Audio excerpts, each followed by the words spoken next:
కూటమిలో ఐక్యమత్యం ఉందా? అద్భుతమైన ఐక్యమత్యం ఉంది. ఇప్పటికీ ఉందా? ఇప్పటికే ఉంది, ఎప్పటికే ఉంటుంది. జగన్మోహన్ రెడ్డి గారి పరామర్శలు కావచ్చు, లేదా మామిడి రైతులు కావచ్చు, ఆయన పర్యటనలు చనిపోయిన వ్యక్తులు కావచ్చు, లేదంటే గుంటూరులో అంశాలుగా చూస్తూ ఉంటే ఆయన రప్ప అనే విషయాలు, కార్యకర్తలు ఏదైతే పాజిటివ్ చూపించిన వ్యాఖ్యలు, జగన్మోహన్ రెడ్డి గారు అరెస్ట్ కావచ్చు, మీరు చెప్పినట్టుగా ఈ అంశాలు అంటే కట్టడి చేయలేకపోతున్నా మీ కూటమి. రాజకీయానికి అర్థం అరాచకం అని అర్థం అవుతాం. ఆయన రాజకీయం ఆదాయంగా చేస్తా ఉన్నారు. ఏ రాజకీయ పార్టీ కార్యకర్త రప్ప అని మాట్లాడు. పెయిడ్ ఆర్టిస్టులు పోలీస్ చెయ్యి నరకండ్రా అని ఒకడు, ఫోటోగ్రాఫర్ పైన దాడి చేయడం ఒకటి, చుట్టూ పెయిడ్ ఆర్టిస్టులే. పెయిడ్ ఆర్టిస్టులు ఉండి 4 సంవత్సరాలు ఇంకా ఎన్నికలకు సమయం ఉంది. ఇవాళ సీఎం జగన్మోహన్ రెడ్డి గారు వైనాట్ 175 నుంచి 11 సీట్స్కి ఎలా పడిపోయారు. ఆ రాయలసీమ ఫ్యాక్షనిజం అనే దాని నుంచి ఆయన ప్రపంచానికి తేటతెల్లం చేసుకుంటా ఉన్నారు. జగన్మోహన్ రెడ్డి గారు ఈ చర్యలతో ఏం చెప్పాలనుకుంటున్నారు? ఆయన మీరు ప్రజలకు ఏం చెప్తారు ఆయన వ్యవహార శైలి పట్ల? అవి కర్కోటక మోకాలు చేసి సింపుల్గా చెప్పాలంటే మద్యానికి సంబంధించి ముడుపుల కేసులకు సంబంధించిన విషయంలో ఇంకేమైనా లోతులకు వెళ్ళే పరిస్థితి ఏమైనా ఉందంటారు? అసలు దాన్ని చూసి చాలా మంది ఆశ్చర్యపోయే పరిస్థితి. చాలా అసలు ఇలా కూడా దారుణంగా ఎలాంటి అవినీతికి ఇట్లాగా చెయ్యొచ్చా? ఆయన డొల్లతనం బయటపడతా ఉంది. సార్, బీజేపీకి సంబంధించి మాధవ్ గారు నారా లోకేష్ గారికి ఒక గిఫ్ట్గా ఒక పటాన్ని ఇచ్చారు, మ్యాప్ని. దాంట్లో తెలంగాణని ప్రొజెక్ట్ చేయకుండా మ్యాప్ ఇచ్చారు. అంటే బీజేపీకి ఆంధ్రప్రదేశ్ విడిపోవడం లేదంటే రెండు కలిపి ఉండడం ఇష్టమా అనేది వాళ్ళ అక్కడ జరుగుతుంది గొడవలు. అంటే బీజేపీకి సంబంధించి ఎట్లాంటి విధానాలు అవలంబిస్తుంది అనుకోవాలి? ఇవాళ దానిపైన మాధవ్ గారు తెలంగాణలో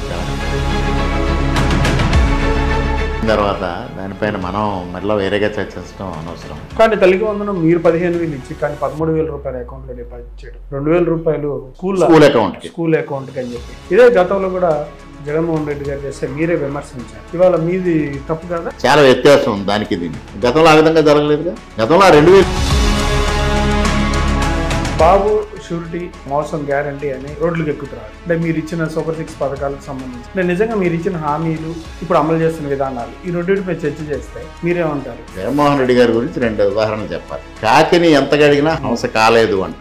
కొరువు దెయ్యాలు కారుణ్య పాఠాలు చెప్పడం అనేది. ఆ రెండింటికి నిలువెత్తు ఉదాహరణ ఎవరన్నా కారుణ్య పాఠాలు చెప్పడం అనేది. మీరు సుపరిపాలన మొదటి అడుగు అని చెప్పి తెలుగుదేశం పార్టీ పిలుపునిచ్చింది వాళ్ళ ఎమ్మెల్యేలు వాళ్ళు చేయడానికి. మరి మీరు ముందుకు వచ్చి చేయడం వెనుక అంతరార్థం ఏంటి? కూటమి అని చెప్పి ఒక లీడ్ తీసుకుని వెళ్తున్నారు, అదేనా ఇంకేమన్నా? దీన్ని ఒక అవకాశంగా మలుచుకుని ఒక పక్క కేంద్ర ప్రభుత్వ కార్యక్రమాలు, రాష్ట్ర ప్రభుత్వ కార్యక్రమాలు, నియోజకవర్గ కార్యక్రమాలు, గ్రామ కార్యక్రమాలు ముఖ్యం. మీరు ఏ అవకాశాన్ని వదులుకోవట్లా అంతే. అమరావతి పునఃప్రారంభ పనులు, క్యాపిటల్ నిర్మాణానికి అదనపు భూమిని తీసుకోవడానికి రైతుల దగ్గరికి వెళ్ళడం కొంతవరకు మీ కూటమికి ఎదురు దెబ్బ తగిలే అవకాశం ఉందన్నారు. అమరావతి నిర్మాణాలు మొదటి దశ కంప్లీట్ చేయగలుగుతుందా మీ కూటమి? సాక్షాత్తు ముఖ్యమంత్రి గారు చెప్పారు, వెంటిలేటర్ నుంచి ఐసీయూకి వచ్చాను. అది వాళ్ళ ఆంధ్రప్రదేశ్ పరిస్థితి. ఈ రెండింటితో మీకు బాగుంటుంది అంటారు? ఫ్యూచర్ బాగుండడం అనే ప్రశ్న రాదు సార్. ఇప్పుడు నల్లమిల్లి రామకృష్ణారెడ్డి రౌడీలా దళితులను మిమ్మల్ని దూరం చేస్తున్నారా, లేకపోతే దళితులు అంటే మీకు ఇష్టం లేదా? మొన్న జరిగిన సంఘటన అది ఒక వ్యక్తిగతమైన సమస్య. అక్కడ జరిగిన గాయాలు పోర్ట్రేట్ చేస్తున్నట్టుగా ఒక దళిత వర్గాన్ని మీరు వ్యతిరేకించారు. వర్గాన్ని వ్యతిరేకించిన, ఒక కులంతో మేము ట్రావెల్ చేసిన, రాజకీయానికి రాక్షసత్వానికి తేడా తెలియని వ్యక్తి. ప్రజలు ప్రశాంతంగా ఉన్నారా? గంజాయి సాగు ఆంధ్రప్రదేశ్ రాష్ట్రంలో గణనీయంగా, ఎక్కడికి గంజాయి దొరికినా ఆ మూలాలు ఆంధ్రప్రదేశ్లో ఉన్నాయి. ఇంతకన్నా ప్రశాంతత ఏంటండి? మీ మీద వ్యక్తిగత దోషులకు దిగినప్పుడు మీ ఆత్మస్థైర్యం దెబ్బతిందా? నన్ను అరెస్ట్ చేసి జైల్లో పెట్టినప్పుడే నా ఆత్మస్థైర్యం దెబ్బతిల్లా. ఇవాళ వ్యక్తిగత దోషంలో ఏం చేస్తాయి సార్?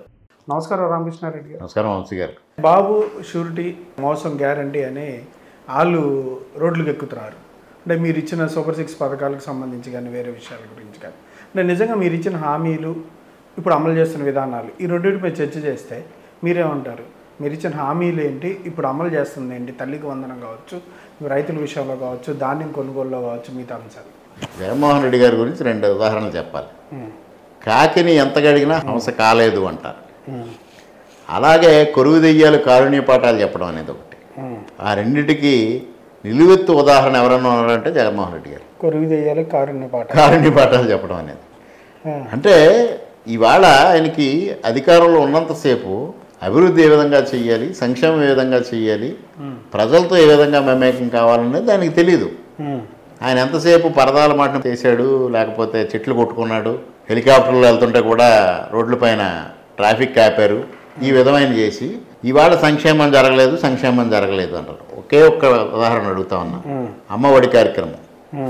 అమ్మఒడి కార్యక్రమం వాళ్ళు సంవత్సరానికి 42 లక్షల మంది లబ్ధిదారులకి 5,000 కోట్ల రూపాయలు మేరకు లబ్ధి చేర్చారు. ముందుగా అమ్మఒడి ఎంతమంది పిల్లలు ఉంటే అంతమందికి ఇస్తా అన్నారు. తర్వాత దాన్ని ఏం చేశారు, ఒకళ్ళకే చేశారు. మొదటి సంవత్సరం 15,000, రెండో సంవత్సరం 14,000, మూడో సంవత్సరంకి వచ్చేటప్పుడు టోటల్గా డైల్యూట్ చేసేసారు. అంటే మొదటి సంవత్సరం లేదు, మధ్యలో ఒక సంవత్సరం పూర్తిగా ఇచ్చారు, రెండో సంవత్సరం పూర్తిగా ఇచ్చారు, మూడో సంవత్సరం మళ్ళీ ఎగ్గొట్టేశారు. కొంతమందికి 6,000, 9,000 చేశారు. ఇవాళ కూటమి ప్రభుత్వం 67 లక్షల మంది లబ్ధిదారులకి 10,000 కోట్ల రూపాయలు ఒకే రోజు డిపాజిట్ చేసింది. ఇంకా కొంతమందికి ఇప్పుడు డిపాజిట్ అవుతుంది. కొంతమందికి 300 రూపాయలు విద్యుత్ రీడింగ్స్ వచ్చినాయని, అటువంటి 2-3 అంశాల వల్ల కొంత హెడ్డీల్స్ వచ్చినవి, అవన్నీ క్లియర్ చేసి నిన్న మొన్నట్లో కొంతమంది లబ్ధిదారులకు పడి మరలా పడతా ఉన్నాయి. ఎవరైతే ఫస్ట్ క్లాస్కి వస్తూ ఉన్నారో వాళ్ళకి, ఇంటర్మీడియట్కి వెళ్ళిన వాళ్ళకి కూడా మరలా నెక్స్ట్ పెడితే అయిపోతా ఉన్నాం. అంటే దాదాపుగా 67 లక్షలు, ఇంకో 3 లక్షలు పెరిగి 70 లక్షలకు వెళ్ళిపోతా ఉంది. ఎక్కడుంది వ్యత్యాసం? ఎక్కడుంది వ్యత్యాసం? ఆ రోజుకి ఈ రోజుకి లబ్ధిదారుల సంఖ్యలో వ్యత్యాసం ఉంది, లబ్ధి సంఖ్యలో ఎంత వ్యత్యాసం ఉంది? దాదాపుగా డబుల్. అదేవిధంగా పెన్షన్లు ఇవాళ సంవత్సరానికి 32,000 కోట్ల రూపాయలు ఖర్చు పెడతా ఉన్నాం. గతంలో చేసింది ఎంత? 3,000 రూపాయలు.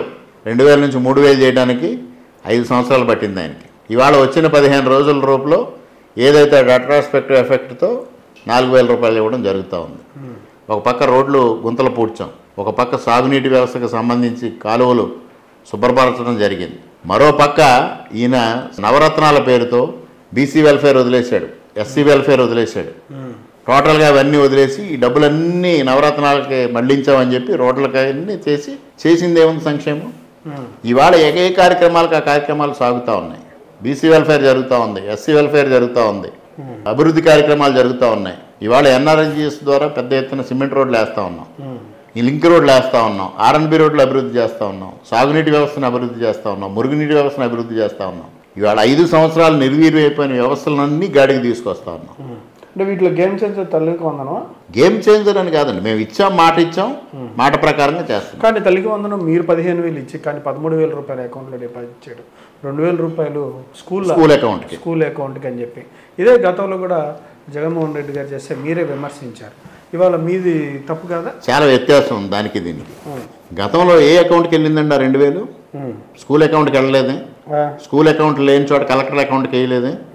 ఇవాళ కూటమి ప్రభుత్వం స్కూల్ అకౌంట్స్కి నేరుగా 2,000 వేసింది. 8,700 కోట్లు నేరుగా లబ్ధిదారులు అకౌంట్స్కి వేసి 1,300 కోట్లు స్కూల్ అకౌంట్స్కి కానీ కలెక్టర్ అకౌంట్కి కానీ వేసింది. గతంలో ఆ విధంగా జరగలేదుగా. గతంలో ఆ 2,000 ఏమైందో ఎవరికీ తెలియదు. చివరికి చిక్కీల్లో అవినీతి, కోడిగుడ్లలో అవినీతి, కోడిగుడ్ల పైన ఫోటోలు వేసుకున్నారు, బెల్ట్లకు ఫోటోలు వేశారు, బ్యాగులకు ఫోటోలు వేశారు. ఇవాళ అవన్నీ పోయినాయి. ఒక సర్వేపల్లి రాధాకృష్ణ గారు, అబ్దుల్ కలాం గారు, డొక్కా సీతమ్మ గారి పేర్లతో పథకాలు వచ్చినాయి. ఈ పథకాలు చాలా మంచి పరిణామం. ఈ పేర్లు అనేది మాత్రం, ఎందుకంటే దేశం కోసం ప్రాణాలు అర్పించిన వాళ్ళు, ఈ పేరు మాత్రం హర్షించదగ్గ విషయం అని చెప్తున్నారు. అంటే ప్రజలు ప్రశాంతంగా ఉన్నారా? అద్భుతంగా. ఇవాళ నిన్న మొన్న మీరు చూశారు, నేషనల్ క్రైమ్ రిపోర్ట్స్ బ్యూరో వచ్చినారు. గంజాయి సాగు ఆంధ్రప్రదేశ్ రాష్ట్రంలో గణనీయంగా తగ్గిందని చెప్తా ఉన్నారు. గణనీయంగా తగ్గింది, పూర్తిగా పోలేదు కానీ తగ్గింది, గణనీయంగా తగ్గింది. ఒక్క రోజులో సాధ్యం కాదు, 5 సంవత్సరాలు పెంచి పోషించిందని ఒక సంవత్సరంలో. అదేవిధంగా నిన్న మొన్నట్లో చూసాం, ఈరోజు అనుకుంటా రాజ్మా సాగు చేస్తూ ఉన్నారు. వాళ్ళు గంజాయి సాగు చేసిన రైతులు వాళ్ళు రాజ్మా సాగు చేసి లాభాలు పండించుకుంటున్నారు. గణనీయంగా తగ్గడంతో పాటు గత 5 సంవత్సరాల్లో ఎక్కడికి గంజాయి దొరికిన ఆ మూలాలు ఆంధ్రప్రదేశ్లో ఉన్నాయి. ఇవాళ ఆంధ్రప్రదేశ్ నుంచి వచ్చింది అనే పరిస్థితి లేదు అని నేషనల్ క్రైమ్ బ్యూరో చెప్తా ఉంది. ఇంకెంతకన్నా ప్రశాంతత ఏంటండి? ప్రశాంతత ఎక్కడ లేదు అంటే రాజకీయాల్ని వికృత క్రీడలు చేయడానికి జగన్మోహన్ రెడ్డి చేస్తున్న ప్రయత్నాల్లో భాగంగా మాత్రమే ప్రశాంతత లేదనే ఫీలింగ్ వస్తూ ఉంది. పరామర్శల పేరుతో దండయాత్రలు చేస్తూ ఉన్నాడు ఆయన. నల్లమిల్లి రామకృష్ణారెడ్డి గారి అనుచరులు రౌడీలా? కాదండి, ఒక వర్గం వారిని ఎందుకు టార్గెట్ చేసి వాళ్ళ మీద దాడులు చేయడం? ఒక వర్గం అంటే దళితులను మిమ్మల్ని దూరం చేస్తున్నారా, లేకపోతే దళితులు అంటే మీకు ఇష్టం లేదా? దళితుల పైన దాడులు చేయడం కానీ ఇంకోటి కానీ అసలు ప్రసక్తే లేదు. నిన్న మొన్న జరిగిన సంఘటన అది ఒక వ్యక్తిగతమైన సమస్య. అది దాంతోపాటు ఈ 6 నెలల్లో కూడా 1-2 సంఘటనలు ఎక్కడ జరిగినాయి? ఎక్కడా లేదే. మీ మీద చూపించడం ఎక్కడా లేదు. మీ వైపు పాయింట్అవుట్ చూపించడం, అట్లా పాయింట్అవుట్ చేయడానికి ఏది చూపించినా ఇక్కడికే పాయింట్అవుట్ చేయడం అంతే ఆయన నైజం. ఇప్పుడు నిన్న మొన్న జరిగిన సంఘటన, ఒక వ్యక్తి మరణించాడు. ఆ వ్యక్తిని కొంతమంది వ్యక్తులు అతివేగంతో వాళ్ళు రకరకాల ప్రలోభాలకు గురై ఆ పరిస్థితుల్లో డంకన్ స్టేజ్లో వచ్చి ఒక యాక్సిడెంట్ చేశారు. దానికి సంబంధించి వాళ్ళు ఏ విధంగా దాన్ని సరి చేసుకోవాలనే విషయం పైన వాళ్ళు మాట్లాడుకుంటూ వాళ్ళు కొట్లాడుకున్నారు. అది తెలుగుదేశం పార్టీకి సంబంధం ఏంటి, భారతీయ జనతా పార్టీకి సంబంధం ఏంటి, జనసేన పార్టీకి సంబంధం ఏంటి? దాన్ని వాళ్ళ రాజకీయ రంగు పొలవడం, అక్కడ జరిగిన గాయాలు స్వల్ప గాయాలు మాత్రమే అని వాడు మెడికల్ రిపోర్ట్ వచ్చింది. వాళ్ళ హాస్పిటలైజేషన్ ఎప్పుడో 3 రోజుల క్రితం డిశ్చార్జ్ ఇచ్చేసారు. కావాలని అక్కడ ఉండి బ్లాక్మెయిల్ చేయడం కోసం ప్రయత్నం చేయడం.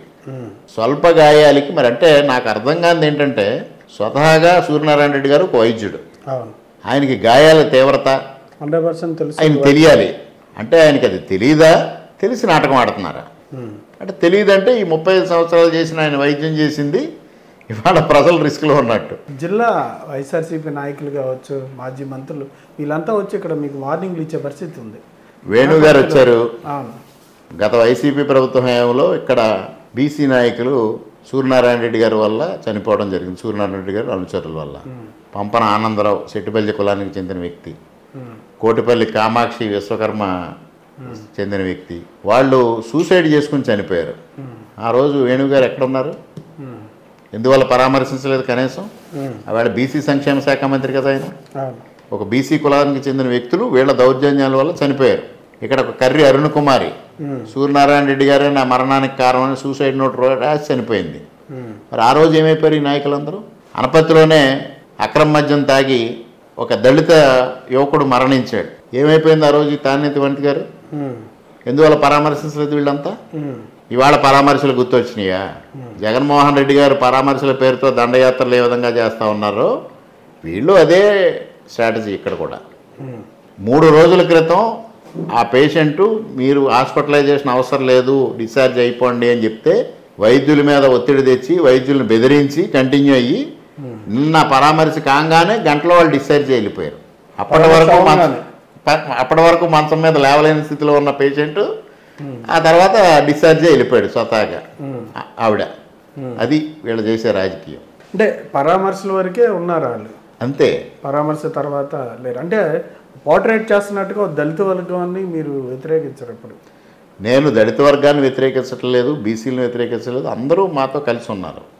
నేను ఇందాక చెప్పాను 55 సంవత్సరాలుగా మా కుటుంబం ఇక్కడ రాజకీయాల్లో ఉంది. ఒక వర్గాన్ని వ్యతిరేకించినా, ఒక కులంతో మేము ట్రావెల్ చేసినా ఇంతకాలం మేము మనుగడ సాగించలేము. మేము మా కుటుంబం గతంలో తెలుగుదేశం పార్టీలో ఉన్నా, ఇవాళ భారతీయ జనతా పార్టీతో ఉన్నా, మాకు రాజకీయాన్ని మానవత్వంతో చేయడం తెలుసు. సూర్యనారాయణ రెడ్డి గారికి రాజకీయానికి రాక్షసత్వానికి తేడా తెలియని వ్యక్తి ఆయన. జగన్మోహన్ రెడ్డి గారికి సంబంధించి ఒకసారి వద్దాము. ఆయన ఈ మధ్య పరామర్శలు కావచ్చు, లేదా మామిడి రైతులు కావచ్చు, ఆయన పర్యటనలు చనిపోయిన వ్యక్తులు కావచ్చు, లేదంటే గుంటూరులో అంశాలు కావచ్చు చూస్తూ ఉంటే ఆయన రప్ప అనే విషయాలు, కార్యకర్తలు ఏదైతే పాజిటివ్ చూపించిన వ్యాఖ్యలు, అంటే జగన్మోహన్ రెడ్డి గారు అరెస్ట్ కావచ్చు, మీరు చెప్పినట్టుగా ఈ అంశాలు అంటే కట్టడి చేయలేకపోతున్నా మీ కూటమి? కట్టడి చేయలేకపోవడం కాదండి ఇది. ఇప్పుడు మీకు ఒకే ఒక విషయం చెప్తా ఉన్నా, జగన్మోహన్ రెడ్డి గారిని చూస్తూ ఉంటే రాజకీయానికి అర్థం అరాచకమా అని అర్థం అవుతూ ఉంది. ఆయన రాజకీయం ఆదాయంగా చేస్తూ ఉన్నారు. ఇవాళ రప్ప అని ఎవరైనా కార్యకర్తలు మాట్లాడతారో చెప్పండి? ఏ రాజకీయ పార్టీ కార్యకర్త రప్ప అని మాట్లాడు? పెయిడ్ ఆర్టిస్టులు మాత్రమే చేస్తారు. ఇది పెయిడ్ ఆర్టిస్టుల ద్వారా ఒక అరాజకం సృష్టించాలి, ఒక భయానక వాతావరణం సృష్టించాలి. తద్వారా మేము రేపు రాబోయే ఎన్నికల్లో మేము గెలవబోతా ఉన్నాం, గెలిస్తే మిమ్మల్ని మీ అంతు చూస్తామని ఒక పక్క అధికారులు, ఒక పక్క ప్రజాప్రతినిధులు, ఒక పక్క మీడియాను కూడా ఏ విధంగా బెదిరిస్తూ ఉన్నారో చూశారు కదా. మొన్నట ఏమైంది అక్కడ బంగారుపాళ్యంలో? పోలీస్ చెయ్యి నరకండ్రా అని ఒకడు ఆంధ్రజ్యోతి ఫోటోగ్రాఫర్ పైన దాడి చేయడం ఒకటి. ఇవన్నీ అయిన తర్వాత ఇవన్నీ కాదు, వీళ్ళు అక్కడ ఎవరైనా రైతులు కనిపించారని మీకు మీడియా చెప్పండి? ఏ ఒక్క పక్కన రైతు లేడు. కనీసం ఆ జిల్లాకు చెందిన వైఎస్ఆర్సీపీ నాయకులు కూడా లేరు. చుట్టూ పెయిడ్ ఆర్టిస్టులే. పెయిడ్ ఆర్టిస్టులు ఉండి 4 సంవత్సరాలు ఇంకా ఎన్నికలకు సమయం ఉంది. ఇవాళ సీఎం అని అరవడం ఏంటండి?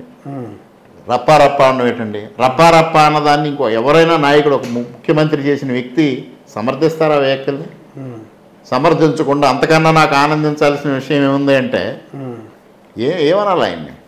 అంటే మీరు బేసిక్గా పెయిడ్ ఆర్టిస్టులు అంటున్నారు, లేదంటే సోషల్ మీడియాలో వ్యాఖ్యలు చేసిన వాళ్ళు మీ కేసులు పెడుతున్నారు. అంటే జగన్మోహన్ రెడ్డి గారిని కట్టడి చేయలేకపోతున్నారు. ఆయనే వాళ్ళ అధికారులు ఉన్నట్టుగా ఆ కార్యకర్తలు వాళ్ళు ఫీల్ అవుతున్నారు. ఆయన ఇచ్చిన బలంతోనే మిగతా జిల్లాల్లో కూడా వైఎస్ఆర్సీపీ నాయకులందరూ బయటకు వస్తున్నారు. వాళ్ళు కూడా ఇట్లాంటి వ్యాఖ్యలు చేస్తున్నారు అంటున్నారు. మరి మీరేమో పక్క నుంచి ప్రశాంతంగా ఉన్నాము అంటున్నారు. మీకు ఒకటే విషయం అండి, మీరు ఎమర్జెన్సీ టైం నుంచి రాజకీయం తీసుకోండి. ఎప్పుడు ప్రజల హింసను కోరుకోరు, ప్రజల ప్రతీకారాన్ని కోరుకోరు. కార్యకర్తలు కోరుకుంటారు, కార్యకర్తలు ప్రతీకారం అనుకుంటారు, కానీ ప్రజల ప్రతీకారాన్ని వాంఛించారు. ఇవాళ కూటమి ప్రభుత్వం ప్రజాస్వామ్యయుతంగా పరిపాలన చేస్తూ ఉంది. ప్రజాస్వామ్యానికి మచ్చ తీసుకురాకూడదనే ప్రయత్నం చేస్తూ ఉంది. ఇవాళ ఎక్కడైతే సాక్ష్యాలు వచ్చిన తర్వాత ఇవాళ పేరు నాని గారు ఉంది. ఏమిటండి ఆ వ్యాఖ్యలు? ఆయన చాలా దారుణంగా మాట్లాడారు.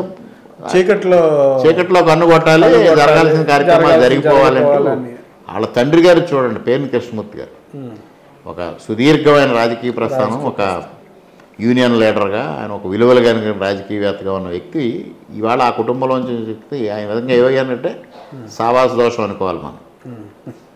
అంటే మీరు ఎన్ని కట్టడి చేసినా సరే కొంతమంది ఎవరైతే ఉన్నారో గత ప్రభుత్వం హయాంలో వాళ్ళే మాటలు ఇవాళ మళ్ళీ ఒక 6 నెలలు 8 నెలలు కామ్గా ఉన్నారు. ఇవాళ మళ్ళీ మొదటి నుంచి మళ్ళీ మామూలు మాటలు మాట్లాడేస్తా ఉన్నారు. అంటే ఏంటి మీరు ఒకటే మీరు గమనించండి, నేను చెప్పబోతా ఉన్నాను.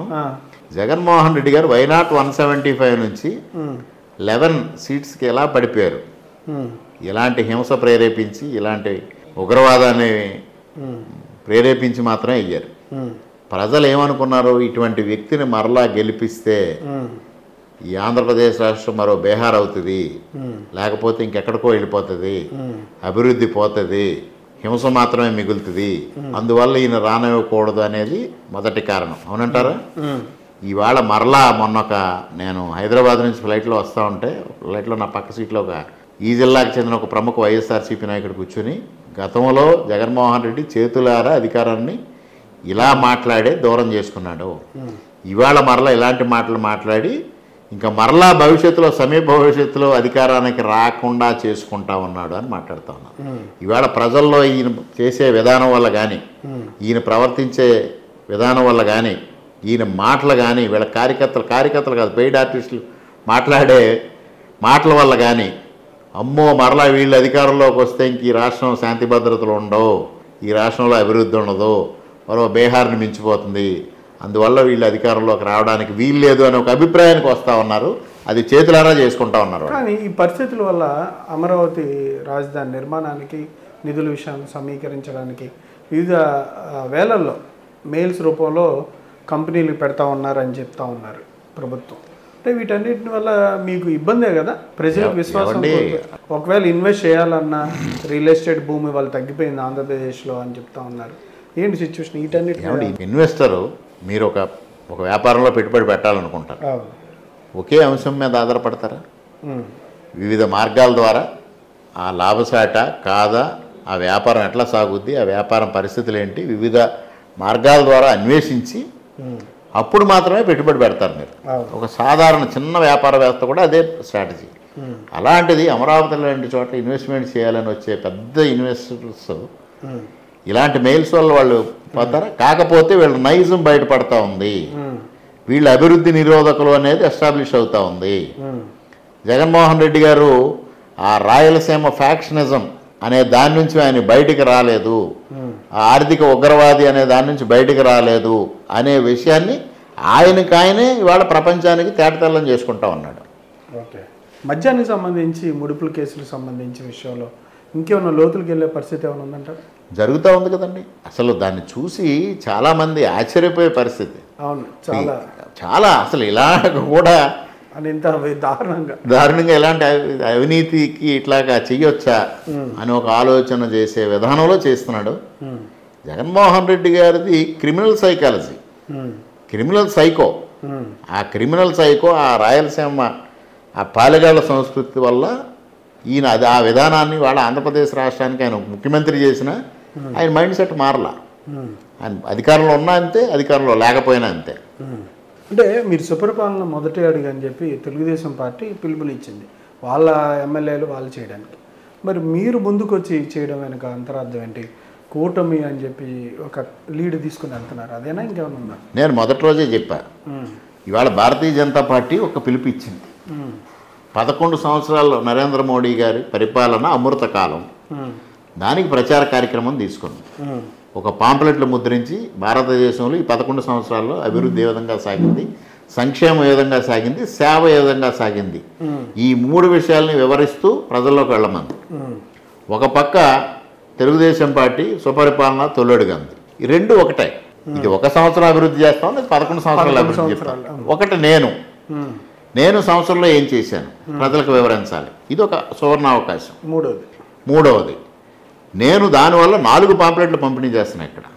ఒకటి సుపరిపాలన అమృతకాలం 11 సంవత్సరాలు నరేంద్ర మోడీ గారి పరిపాలన గురించి పాంప్లెట్ ఇస్తాను.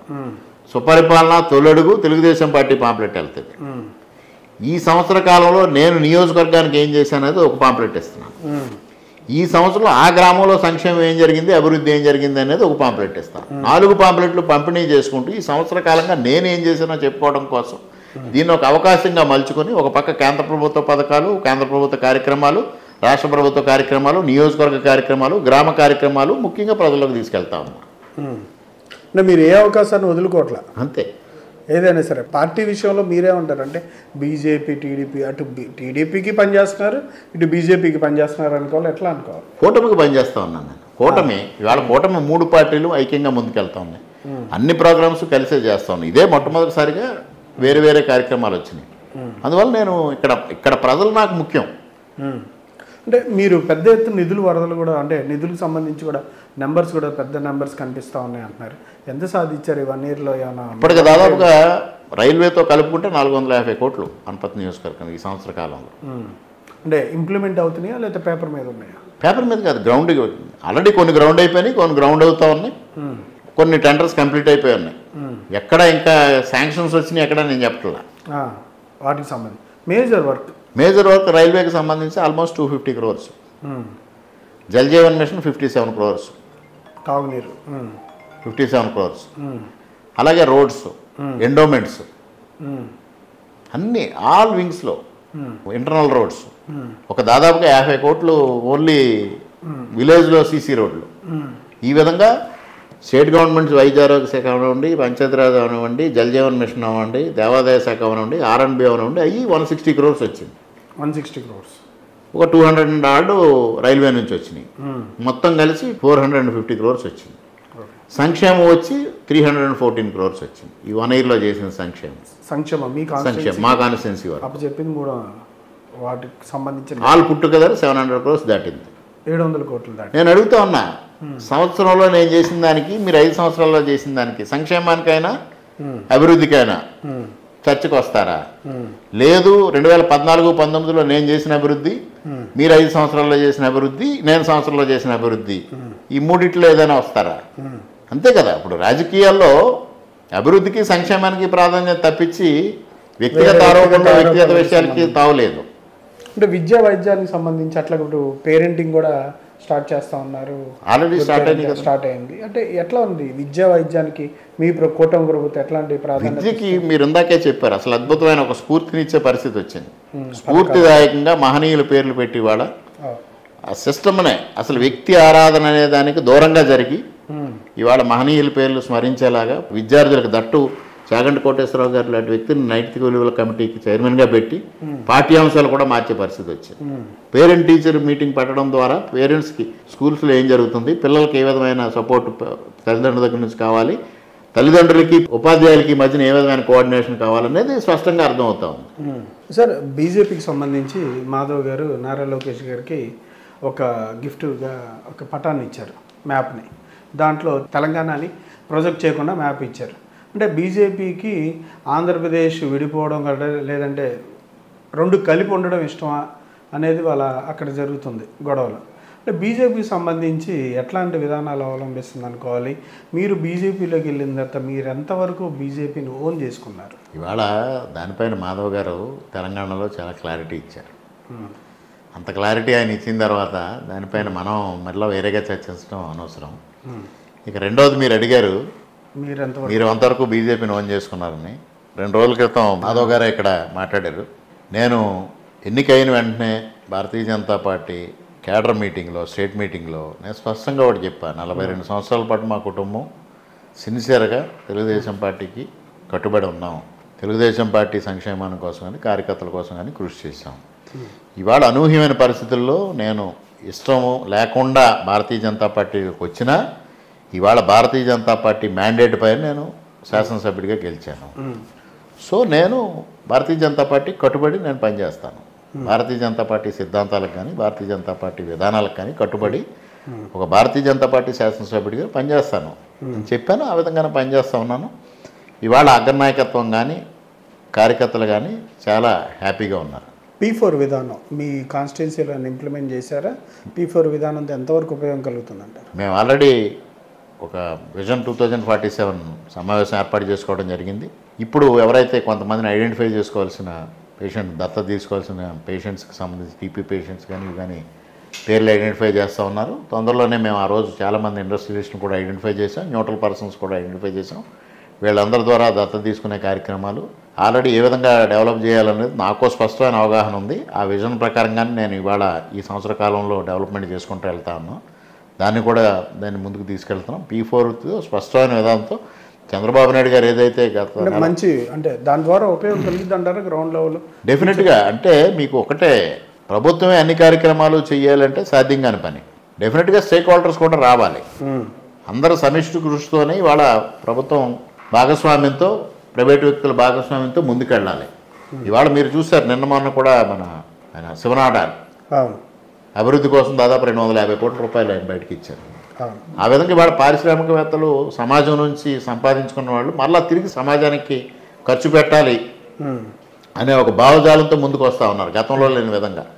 ఇవాళ ప్రపంచంలో కుబేర్లు అయిన వాళ్ళందరూ దాంట్లో దాదాపు సగం వాళ్ళ సంపదను కానీ 3 సంపదను కానీ సమాజానికి తిరిగి ఇచ్చేయాలనే ఒక ఆలోచనతో ఉన్నారు.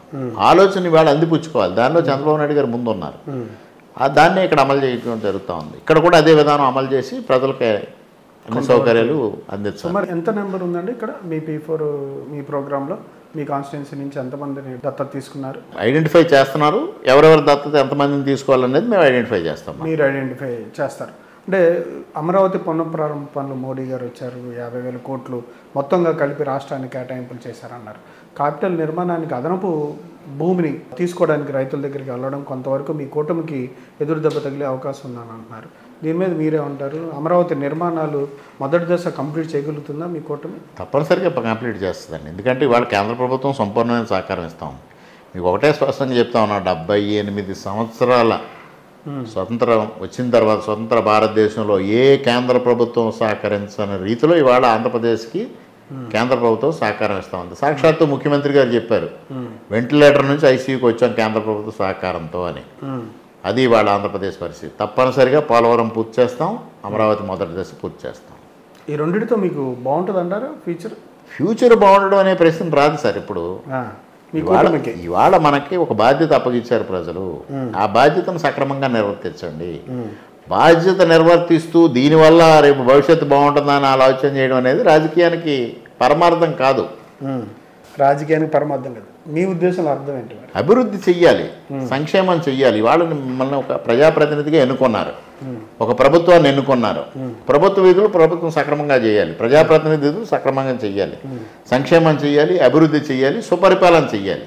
మీ మీద వ్యక్తిగత దోషులకి దిగినప్పుడు మీ ఆత్మస్థైర్యం దెబ్బతిందా? నన్ను అరెస్ట్ చేసి జైల్లో పెట్టినప్పుడే నా ఆత్మస్థైర్యం దెబ్బతిల్లా. ఇవాళ వ్యక్తిగత దోషాలు ఏం చేస్తాయి సార్? అట్లాంటిది ఏమీ లేదండి. జగన్మోహన్ రెడ్డి గారు ఈ చర్యలతో ఏం చెప్పాలనుకుంటున్నారు? మీరు ప్రజలకు ఏం చెప్తారు ఆయన వ్యవహార శైలి పట్ల? అవి కర్కోటక మోకాలు చేసే అరాచకత్వం, సింపుల్గా చెప్పాలంటే. దాని గురించి పెద్దగా మాట్లాడుకున్నది ఇందాకే చెప్పాను మీకు. ప్రజలు యాక్సెప్ట్ చేయరు దాన్ని. ఆయన మరోసారి అధికారంలోకి వస్తామని కలలు కంటున్న కలలుగానే మిగిలిపోతే తప్పించి ఆయనకి ఎప్పటికీ అధికారం. కూటమిలో ఐక్యమత్యం ఉందా? అద్భుతమైన ఐక్యమత్యం ఉంది. ఇప్పటికీ ఉందా? ఇప్పటికే ఉంది, ఎప్పటికే ఉంటుంది. సత్యసూర్యనారాయణ రెడ్డి గారి గురించి ఆయన వ్యాఖ్యల పట్ల ఆయన చేస్తున్న ఆరోపణల మీద చివరిగా మీరే ఉంటారు? ఆయన డొల్లతనం బయటపడతా ఉంది. ఆయన చేతగానితనాన్ని మరోసారి నిరూపించుకుంటూ ఉన్నారు. ఆయన ఉనికికి ప్రమాదం ఏర్పడతా ఉందని ఈ విధంగా భయపడి ఈ విధమైన మాటలు మాట్లాడుతూ ఉన్నారు. ఇంకంతకన్నా నేను ఏం చెప్పమంటారు? ఆయన నిలబెట్టుకోలేకపోతున్నారు. సాక్షాత్తు వాళ్ళ అధిష్టానం ఆల్టర్నేటివ్ కోసం చూస్తున్న నేపథ్యంలో ఇటువంటి ఆలోచనలు చేస్తూ ఉన్నారు. Okay sir, thank you sir, thank you very much. Thank you Vamsi garu. ఇదండి రామకృష్ణారెడ్డి గారి ఆలోచనల అభిప్రాయాలు. నియోజకవర్గానికి సంబంధించి అభివృద్ధి సంక్షేమం విషయంలో 450 కోట్ల పైచిలకు కార్యక్రమాలు కోట్ల రూపాయలు ఖర్చు పెట్టడం జరిగిందని, తనపైన వస్తున్న ఆరోపణల విషయాలు పట్టించుకోకుండా ప్రజలకు అందుబాటులో ఉంటూ ప్రజా సంక్షేమాన్ని దృష్టిలో పెట్టుకొని పనిచేయడమే తన ముందున్న లక్ష్యంగా ఆయన చెప్పుకొచ్చారు. Thank you sir.